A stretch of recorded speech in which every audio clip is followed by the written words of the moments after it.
तर हे बघा मंडळी, आज मावशी आल्या, त्यांनी मला त्यांच्या पैशाने चिकन घेऊन दिलं आणि मी त्यांना चिकन बनवून दिलं. त्यांनी मला 100 रुपये दिले.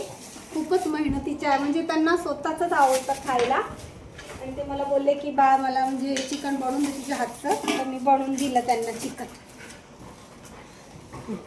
बनवतो ना.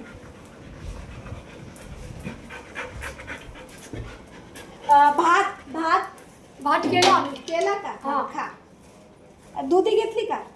तर म्हणजे असं म्हणजे स्वाभिमानी पण आहेत त्या, म्हणजे त्यांना असं वाटतं माझ्याकडे आहेत पैसे तर दुधी खाली द्यायला. हा मी देते दुधी, तुम्ही उतरा खाली.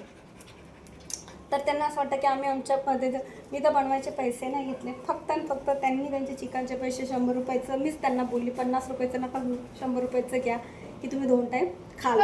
आणि मला खूप बरं वाटतं की त्यांनी म्हणजे चिकन वगैरे खाल्लं आणि खावा. माणसाने आपलं आहे तर शरीर चांगलं ठेवा, मस्तपैकी राहावा. आणि ही बघा, ही विष्णूला किती त्रास देते. विष्णू आलेला आहे आज, तर ती तर प्लीज माझ्या चॅनलला लाईक आणि सबस्क्राईब करा. मला जाऊ दे.